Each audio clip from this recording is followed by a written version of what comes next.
ময়মনসিংহের ফুলবাড়ী উপজেলায় বনাঞ্চলের প্রায় 50 একর জবরদখলকৃত জমি উদ্ধার করে বিভিন্ন প্রজাতির চারা রোপণ করেছে বন বিভাগ।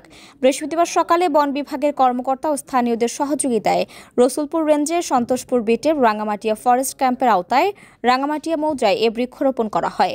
বন বিভাগের তথ্য মতে এ বিটে চলতি অর্থ বছরে প্রায় 50,000 চারা রোপণ করা হবে। স্থানীয়রা জানান, বন বিভাগের এই কার্যক্রমের ফলে সুফল পাচ্ছে সাধারণ মানুষ।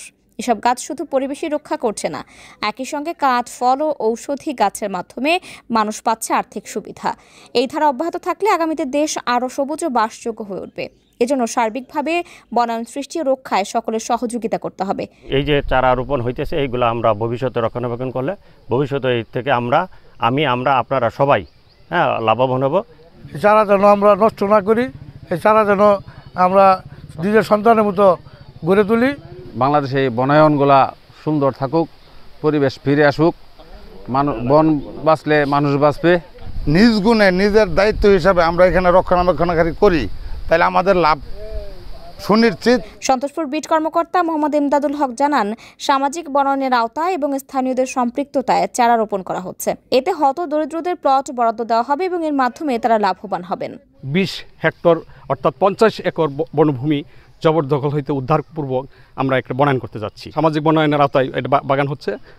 এলাকার জনসাধারণের সম্পৃক্ততা, এখানে হত দরিদ্র পরিবার এখানে সংযুক্ত থাকবে, সম্পৃক্ত থাকবে এবং তাদেরকে আমরা প্লট বরাদ্দ দিব। প্লট বরাদ্দের মাধ্যমে পার্টিসিপেন্ট হিসেবে অর্থাৎ সামাজিক বনায়নের যে 2004 বিধিমালা অনুযায়ী এই বাগানটা বনায়ন কার্যক্রম করা হবে।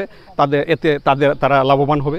রসুলপুর রেঞ্জ কর্মকর্তা মোহাম্মদ মকরুল ইসলাম আকন্দ বলেন, জনগণের সহযোগিতা পেলে বনায়নের সুফল আরও বিস্তৃত করা সম্ভব। এ সময় তিনি এই কার্যক্রমের মাধ্যমে বন তার পূর্বের অবস্থানে ফিরে যাবে বলে আশা প্রকাশ করেন। আমাদের এই কাজ চলমান থাকবে। বিদেশি প্রজাতি পরিহার করে দেশীয় প্রজাতিতে পুনরায় মানে আগে দেশীয় প্রজাতির মাধ্যমে বনায়নের বিস্তৃতি লাভের কাজ আজকে থেকে শুরু করা হলো।